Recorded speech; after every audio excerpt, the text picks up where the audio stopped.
Hey everybody, it's Nintoki's back again with another time-lapse drawing. This time, we've got Mewtwo from Pokemon. Though, I'm pretty sure I didn't have to specify that. We all know who Mewtwo is. But for the most moist dude, who makes me think of Critical every time, but I know it's not the same guy. Anyways, I do a couple of thumbnails here, and something that I forgot, but occurs to me every single time I go to draw Mewtwo, which isn't often anymore, for good reason, is he's very strange to capture, if that makes any sense. Like, his head is such a strange shape, and he's got these little horns on them, and I struggle to get that shape correct every single time I draw it. And I had actually live streamed this journey that I took to try and get the head right. I had a little bit of a actual input from people as I drew it, so I'm able to straighten out the head toward the end here. But this is my initial sketch, of course, as usual, just trying to get the feel for the character. And I feel like his head looks more correct when attached to the rest of his strangely shaped body. I know I'm like dumping on Mewtwo a lot. I love his design though. It's really, really cool. But because he's supposed to be like a genetic Pokemon experiment, he's got like a lot of strange curves on him, and I'm not sure if I have the artistic skill to capture them correctly, at least not on my first shot. Yeah, no, and on top of that, it's just, he's got like the little thing on the back of his neck, and you could see in one of the first thumbnails I want to have him doing the Shadow Ball like he does in Super Smash Bros. Ultimate and Melee, and I'll have all those games.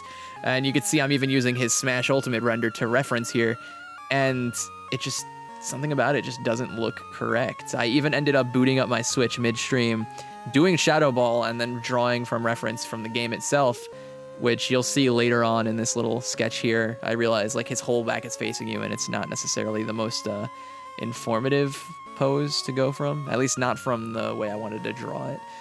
But yeah, no, I grew up with Pokemon, as a lot of people did, and I promise I'm gonna not take this whole video to complain about the current state of things with the series. There's nothing wrong with it, people still like it, but I kind of fell off, man. I liked Sun and Moon, but I don't know. X and Y kind of did some irreparable damage to the series for me.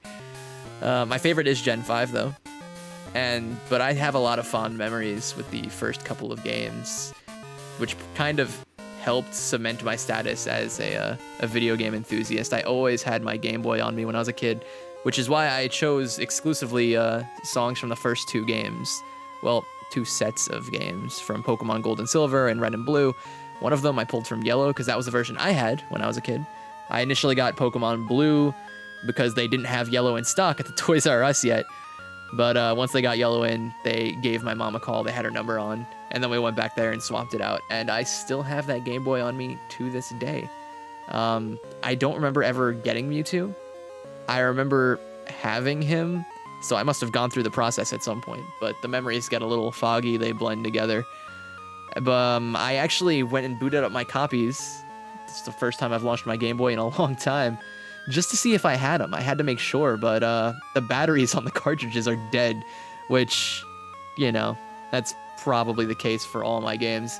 I'm scared to check my Oracle of Ages cart because I never beat the final boss, eternally stuck on there. But yeah, as you can see, I just kind of went ahead and jumped with one of the poses that I had here. And I had a little bit of trouble. I really liked how it looked, but there were just a little bit of weird things with the arm, like Mewtwo's left arm specifically. I wasn't really sure where I wanted to put it. Like, I made the thumbnail bigger, and then I realized his arm wouldn't work that way. And here I go into a bunch of other things with the eyes and trying to make them look correct, and it goes back to the weird head shape. And I think I smooth out the chin based on, I believe it was Turrent's suggestion. Yeah, I'm talking about the weird shape of his, like, not really snout, but kind of. And it's just, it's so weird. It's like one of those faces that, you know, we as video game fans, we as Pokemon fans, we see it all the time.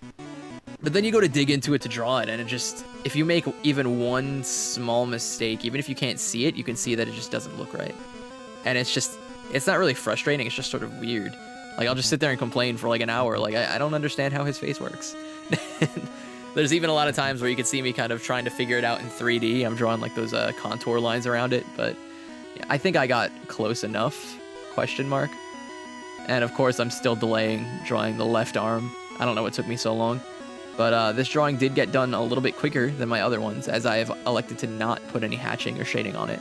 The follower drawings are gonna like kind of lose a little bit of detail depending on the one that I get, just because I don't want to cheapen my commissions, the value of them if I'm just giving these away for free. And I've got quite a bit of workload on me actually. I believe I got 7 follower drawings done, excuse me, last week, and I still have another 5 or 6 to go, not including subscription colors, but I've been getting through it. It's a manageable workload. It's just a larger one. Right here, I believe I was looking up more reference material and talking to chat, and then I just jumped right back into it. And after taking a second to think about where I wanted the arm to be, I finally settled on this, and I kind of do this really neat little effect where it's not a traditional Shadow Ball where he's like holding it with both hands, but he's just sort of got like this energy beam, kind of akin to the things he did in the first movie where he was like throwing them with one hand. Oh, right. I forget where this suggestion came from. But we've got a little bit of a live chat shenanigans going on there. I forgot I did that. I'm just gonna leave that. I think it's brilliant. I gave him some Tims. I gave him a Yankee with no brim.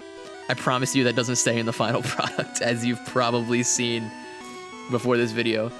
And here I had like a small stroke of inspiration where his eyes didn't look angry enough. So I started trying to match them with the Yankee with no brim layer. Oh, Lord. But I think that's why I'm going to be doing a lot more drawing streams. Now that I realized I could record these while streaming with my normal layout, I can't do it while playing Smash, but I can do it alone.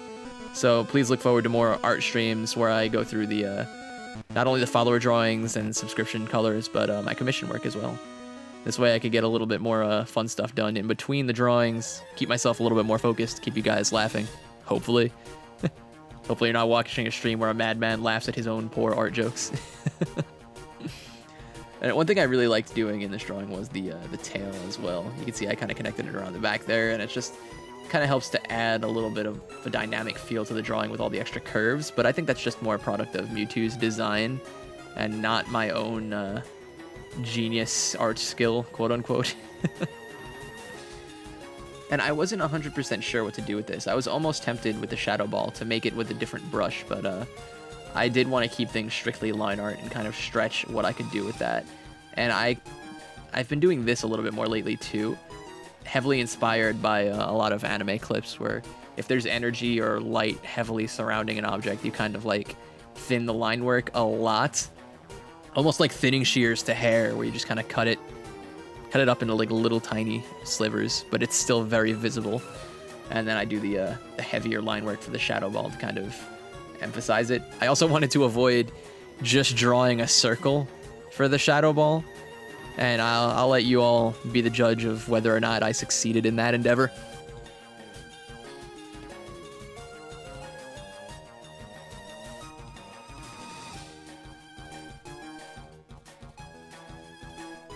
Alright, one thing I've had a very terrible habit of doing is trying to quote-unquote repair my line work. You can see there with the tail, any artist worth their weight would just redraw the entire curve, but I keep trying to like kind of cheat that. I don't know what time I'm saving. It's a really bad habit though.